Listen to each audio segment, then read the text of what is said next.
यार दोस्त, मैं ना आजकल एक चीज़ को बहुत ज़्यादा ऑब्जर्व कर रहा हूँ। और आपने देखा होगा, बहुत ज़्यादा सिविक सेंस बहुत ज़्यादा टॉपिक में है, ट्रेंडिंग है पूरा। हर कोई सिविक सेंस की बात करता है।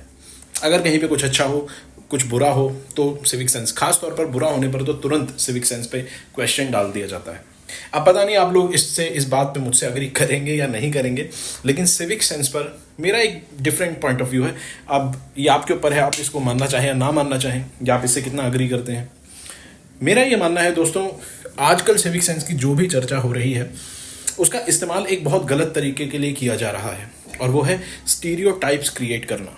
हम चीज़ों को कॉल आउट नहीं कर रहे हैं। मुझे ऐसा लगता है सिविक सेंस के नाम पर हम अपनी फ्रस्ट्रेशंस ज़्यादा निकाल रहे हैं।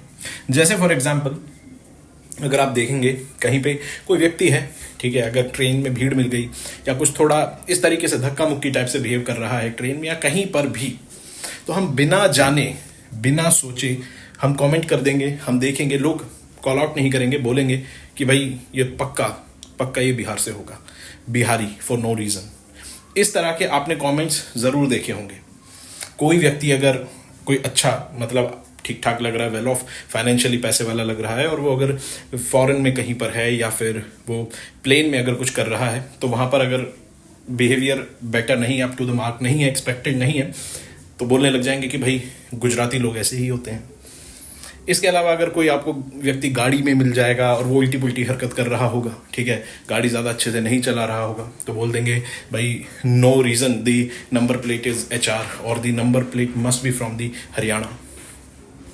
मुझे ऐसा लगता है ये सिविक सेंस जो है ना, इसका हम पूरा ठीकरा हम लोगों के ऊपर फोड़ रहे हैं, और जबकि ऐसा करना बहुत हद तक सही नहीं है। कुछ 5-10% मैं मानता हूँ यहाँ पर ये रोल हो सकता है कि लोग अपने अंदर इतनी रिस्पॉन्सिबिलिटी लें कि वो सिविक सेंस को अपनी लाइफ में पूरी तरह से खुद के अंदर लेकर आए। लेकिन मेरा इसमें पॉइंट ऑफ व्यू ये है कि सिविक सेंस स्टेट की रिस्पॉन्सिबिलिटी है। स्टेट अगर चाहे तो सिविल सेंस लोगों में रातों रात आ सकता है। स्टेट अगर चाहे तो सिविक सेंस लोगों में बहुत अच्छे से लोगों की लाइफ का पार्ट बनाया जा सकता है।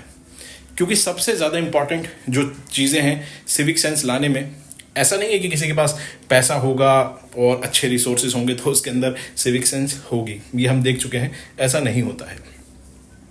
अब दूसरा जो तरीका है वो क्या है, वो है कि सरकार पहली बात आपको माहौल ऐसा बना के दे, यानी कि आपके आसपास का जो इंफ्रास्ट्रक्चर है, जो परमानेंट इंफ्रास्ट्रक्चर है, वो क्लीन हो। इसके अलावा जो क्लीन करने की चीज़ों को मेंटेन करने की जो फैसिलिटी है, जो सर्विसेज हैं, वो बेटर हो, मेंटेनेंस बेटर हो।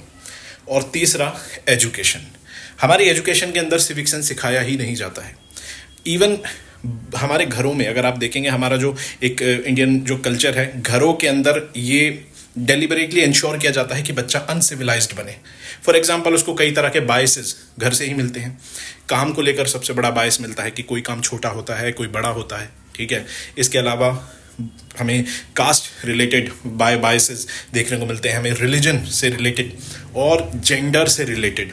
आप देखेंगे 17-18 साल के लड़के, उन्हें नहीं पता फेमिनिज्म क्या होता है, उन्हें नहीं पता लड़कियों के ओवरऑल इश्यूज़ क्या है, डेटा क्या बोल रहा है, लेकिन वो हेट कमेंट्स ज़रूर करता है। 17-18 साल का लड़का है, उसका कुछ पर्सनल रीज़न रहा होगा, लेकिन वो जाएगा और कमेंट सेक्शन के अंदर कुछ कुछ उल्टा पुल्टा करेगा, लिखेगा कि भाई बिना लड़कों के ये काम नहीं चल सकता, लड़कियां ये नहीं कर सकती। ये सब सारी बातें आपको देखने को मिलेंगी।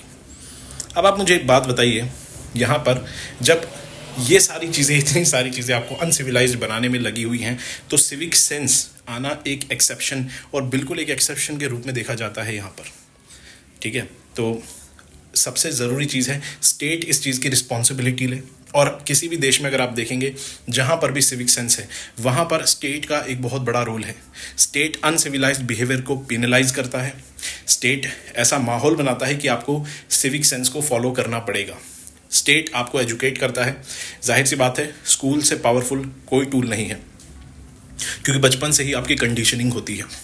तो मुझे ऐसा लगता है स्टेट की रिस्पॉन्सिबिलिटी ज़्यादा है।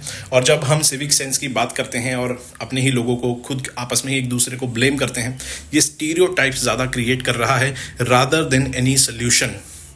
तो हमें यहाँ पर स्टेट को रिस्पॉन्सिबल बनाना पड़ेगा। हमें इस तरह के नेता चुनने पड़ेंगे, इस तरह से हमें वोट करना पड़ेगा, इसके अलावा हमें खुद को डिस्कोर्स का इशू, मुद्दा, सिर्फ वोटिंग से काम नहीं चलेगा। आप वोट करके अपनी साइड भी चुन सकते हैं, लेकिन उससे कोई सॉल्यूशन नहीं निकलेगा, जो कि हो भी रहा है। आपको पब्लिक डिस्कोर्स में ये बात लानी पड़ेगी। हालांकि सिविक सेंस एक मुद्दा बना हुआ है, ये बहुत अच्छी बात है, एटलीस्ट लोग डिस्कस कर रहे हैं, लेकिन सॉल्यूशन के रूप में कोई डिस्कस नहीं कर रहा है। लोग स्टीरियोटाइप्स क्रिएट कर रहे हैं, अपनी फ्रस्ट्रेशंस निकाल रहे हैं। ये एक मेरा पॉइंट ऑफ व्यू है। आई डोंट नो आप में से कितने लोग इस चीज़ से अग्री करेंगे, बट मुझे तो लगता है कि सॉल्यूशन के बजाय ये नई प्रॉब्लम हम और क्रिएट करते जा रहे हैं, नए डिविजन्स और पैदा कर रहे हैं, और अपने अंदर एक हैबिट लेकर आ रहे हैं कि किसी भी चीज़ का सॉल्यूशन मत ढूंढो, उसको ब्लेम करो, ब्लेम गेम खेलो, टीम्स डिसाइड कर लो और बस यही करते रहो। अगर आप पाकिस्तान की सोसाइटी को देखेंगे तो आपको समझ आएगा, वहाँ पर भी एग्जैक्टली यही सेम चीज़ें होती हैं। वहाँ पर लोग अपनी अपनी पार्टीज़ के लिए बहुत लॉयल हैं और आपस में लड़ मरते हैं। आपने देखा होगा कितना पॉलिटिकल वायलेंस वहाँ पर होता है, कितनी बड़ी बड़ी रैलियाँ होती है, लेकिन सॉल्यूशन वहाँ पे नहीं निकलता। क्यों?